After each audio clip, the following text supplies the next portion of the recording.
Hope you don't mind creepy posters. It's your room.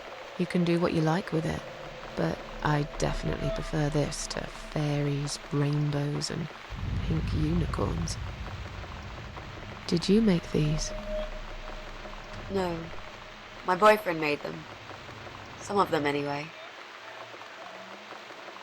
So, Miss Ashworth, I happen to have a bottle of wine in my bag. I was going to leave it to Robert, but I forgot all about it. Robert? The guy with the rats? Oh, yes. Of course. So, shall we have a drink, then? We could get to know each other a bit more. I know, I promise I won't get in the way. And, I mean, you don't have to if you don't feel like it. But since we're going to live together for a little while, it won't hurt if we talk to each other, will it?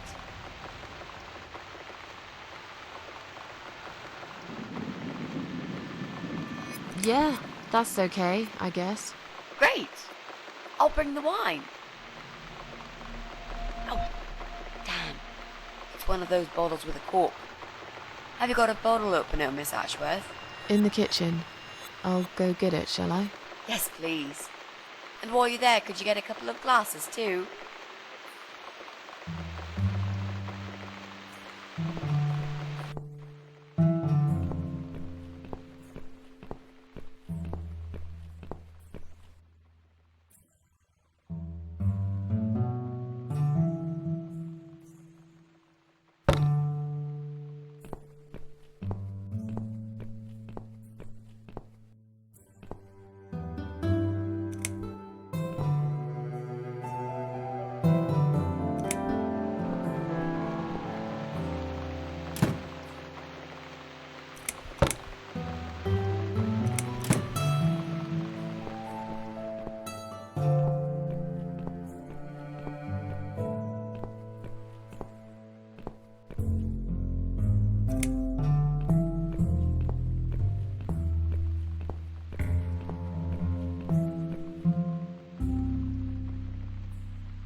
There you go.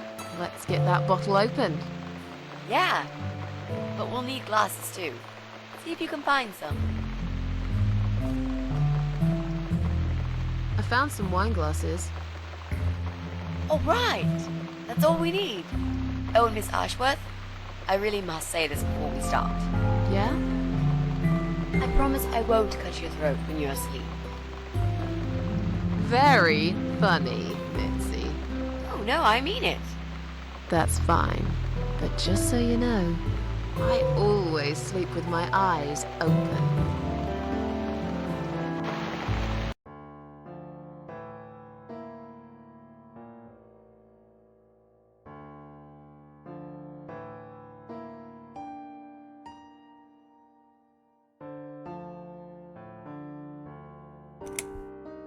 Oh, it's not raining anymore. Oh, well, I don't mind rain. Sometimes I even like it. But according to weather forecast, there's a nasty fog coming. Now that I'm actually scared of. I got lost in a fog once, when I was just 9 or 10. I remember I sat under a tree crying, thinking some monster would appear right in front of me and drag me away. But now that you're a big girl, you know there are no monsters. Yeah? How do you know?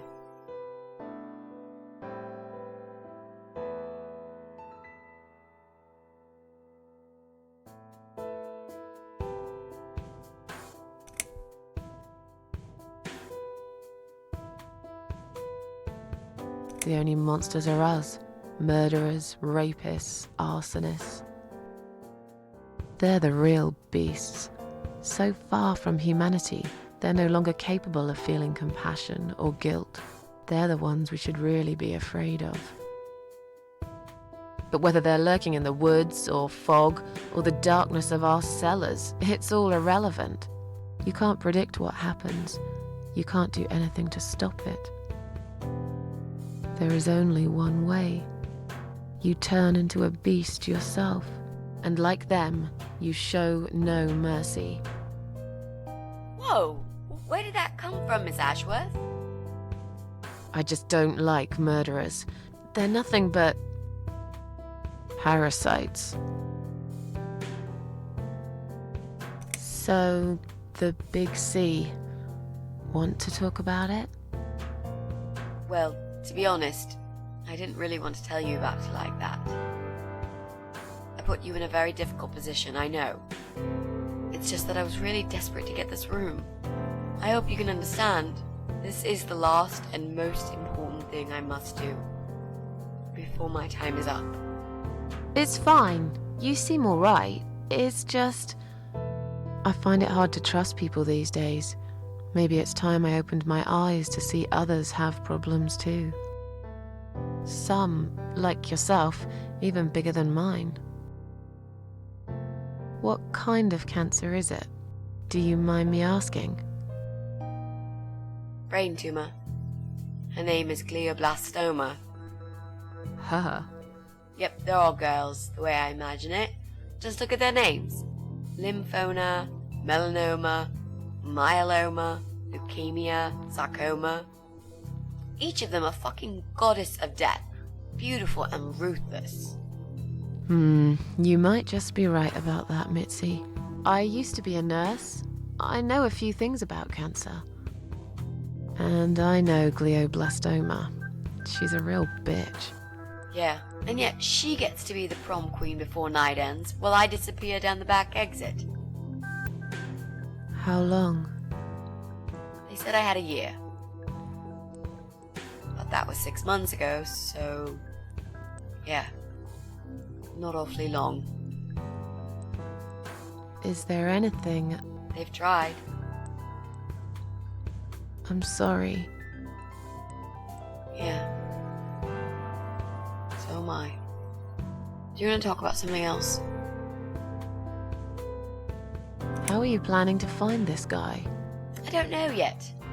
A bit of detective work, perhaps. It shouldn't be that hard, really. There are only 8 apartments here. 1 is yours. That leaves us with 7.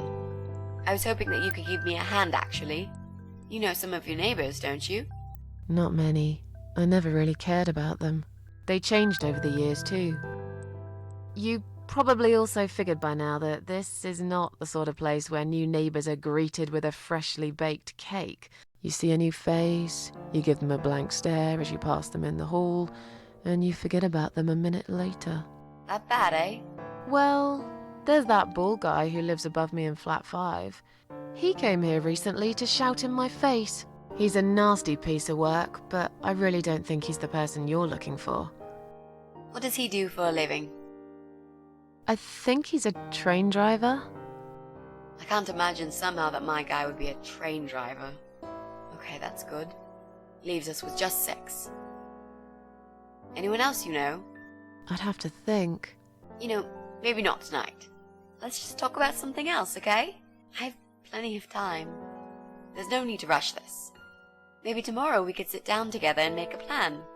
I could draw a simple map of the building, and with your help, mark down who lives where. Sounds good to me, Mitzi.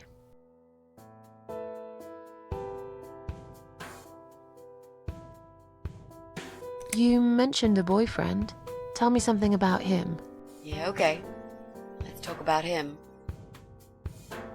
His name is Jack. He's dead. Oh.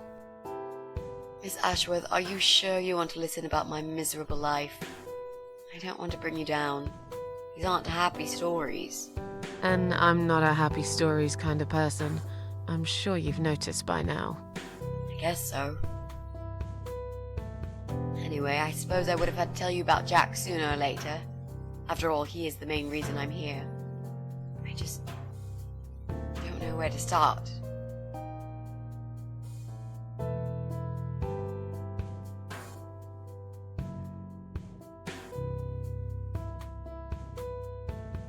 Tell me how you two met. Oh, we knew each other for forever. We grew up on the same street. It's funny how we seem to be made for each other.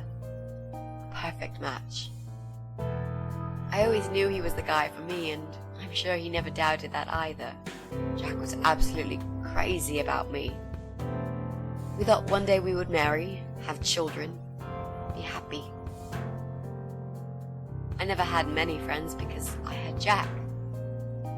I didn't need anybody else.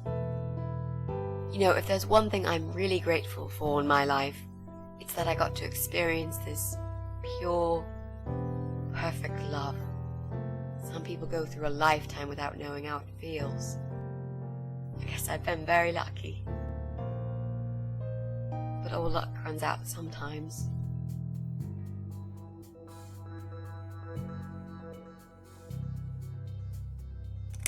Jack made those pictures on your wall. Was he an artist? He always liked all kinds of morbid stuff, whether it was music, movies, paintings. So do I, really. We had that in common, amongst other things. People say it's depressing to listen to sad songs or watch sad films, but I never felt that way. And yet, you are scared of fog? Oh, that's different. I might be scared of fog, but I like spiders. They're beautiful. You must be out of your mind, Mitzi. No, honestly, there's a certain indescribable beauty in sadness. Just like there's beauty in the grey and ugly winter morning when you look past the obvious and notice what others can't see. You must love my apartment then. It's like Ugly took a vacation here and never went home again. How did he take the news about your cancer? He thought I was joking at first. He laughed. And he got really angry. I swore to him I was serious, but he still wouldn't believe me. We had a big fight that night. It was our first and only fight. But it was awful. He smashed some stuff. His guitar, of all things, was the worst. He loved that guitar. Why did he break it? He was absolutely furious.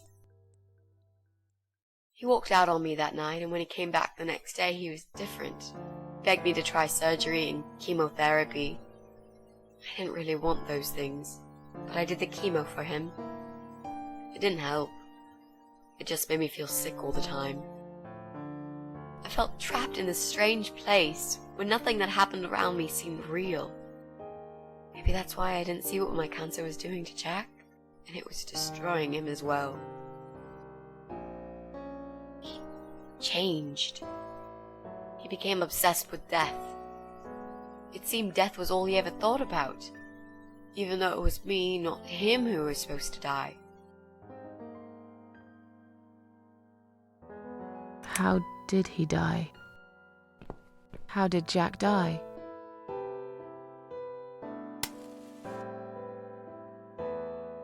It was so distant in the last few weeks before he died. What I didn't know was that he kept looking for something. I don't think he even knew what exactly. But it eventually found him. Or rather, he found him. There are those forums online, you know, about all sorts of stuff. Fishing, computer games, horses, gambling, addictions. Everything, really. Accidentally, Jack stumbled upon one about suicide. There's a guy there. Calls himself the Eye of Adam.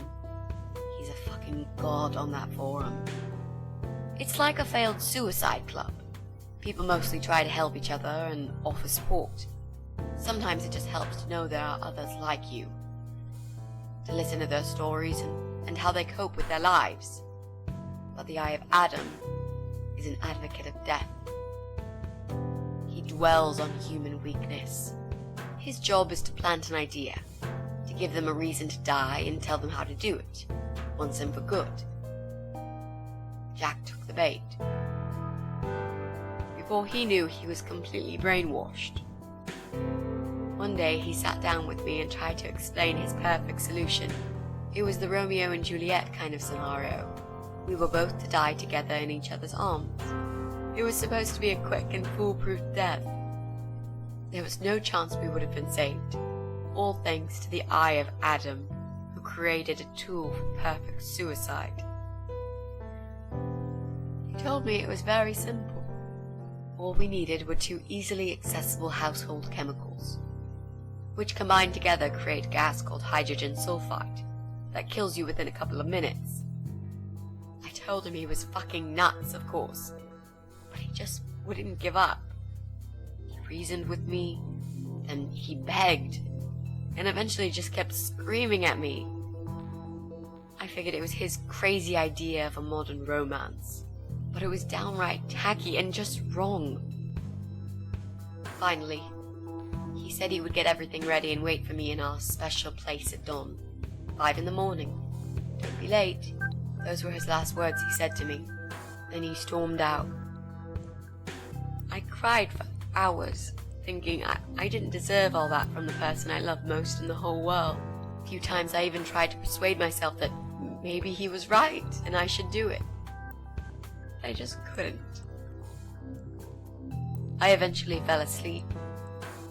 I didn't plan it. My head was killing me. I was so tired. I woke up suddenly. I could see the sun rising out my window. It was nearly 5. In utter panic, I threw myself off the bed and ran out the door. I needed to stop him. I needed to get there before it was too late. But right there in my bedroom, before I even left, I already knew it was. When I arrived at our special place, it was already bright. We used to go there in the past, drink wine, sometimes smoke weed and listen to Pink Floyd, sometimes make love in Jack's car. There wasn't really anything special about that old parking lot. But to us there was. It was completely abandoned. It was quiet. It was safe. After that day, I've never gone there again.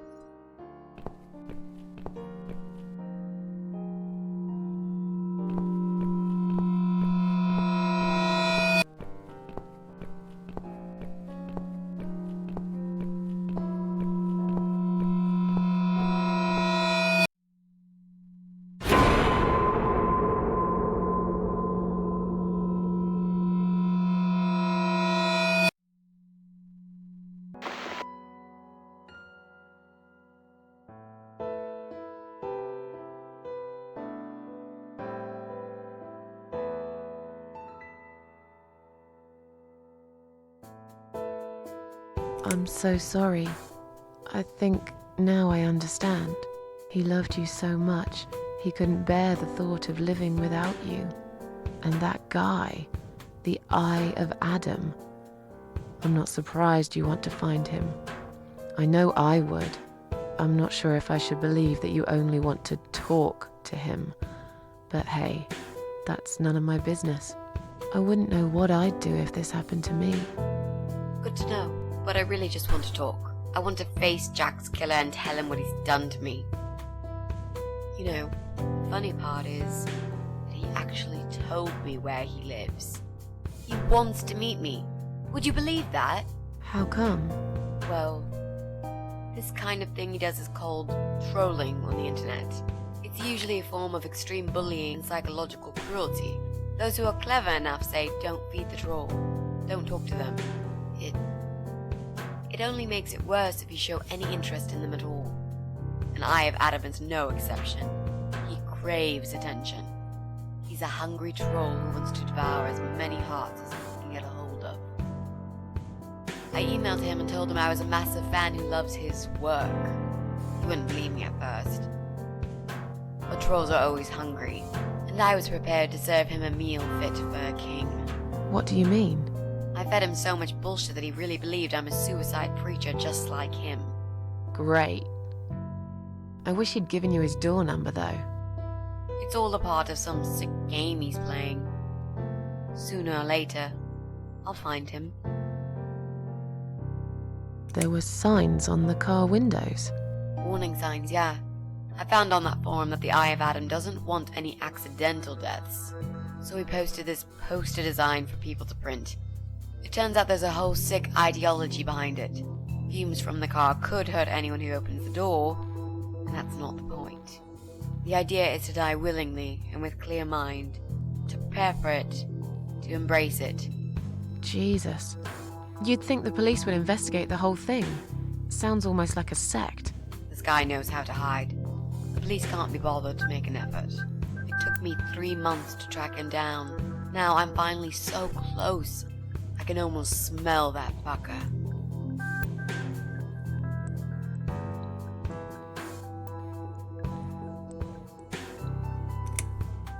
How strong is that gas? Extremely deadly, it turns out. It kills in minutes. It's that stinky stuff that smells like rotten eggs, you know? At high concentrations, it can knock down an elephant. What are those two chemical products? Well, I'm not sure if you want to know that. I get it. You don't want to tell me because I'm a fucking suicidal maniac. Is that it? No, Miss Ashworth. No, I didn't mean it like that.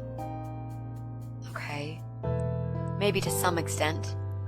Just replace maniac with victim and fucking with recovering. You've only just come back from the hospital. Whatever it was that made you do it, you proved you are capable of going through with it. I don't know you long enough to tell you if you're completely over it now. And the last thing I want is to give you stupid ideas. It would be just like what the Eye of Adam does. I would never forgive myself if anything happened to you because of me. I mean, how could I?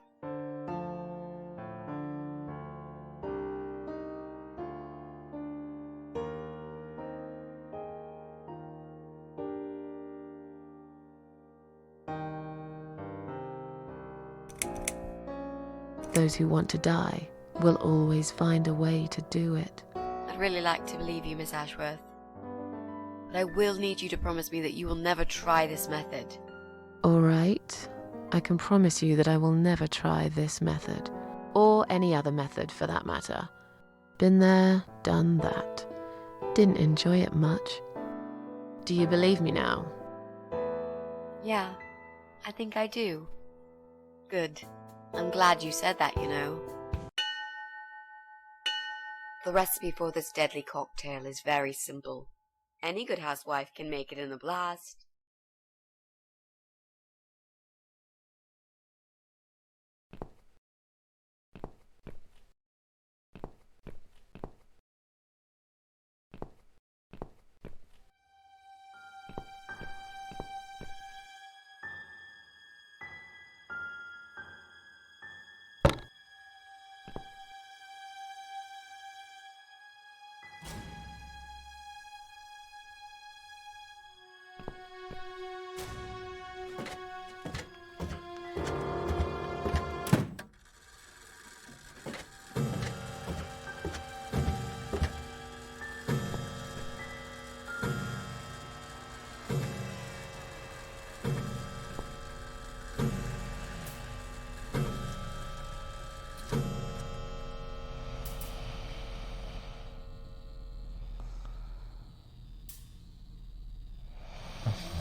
Well, well, boxes full of bleach.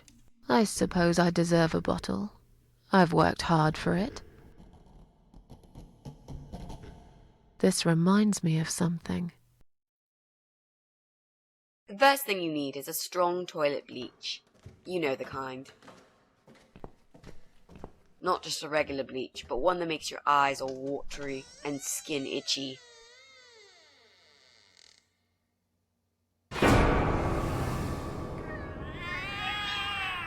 What's going on?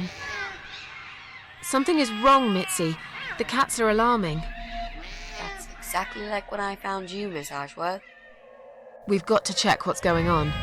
Oh, I'm really sorry, but there is no way I'm going out in this fog. Fine. I'll go on my own then.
Bloody fog.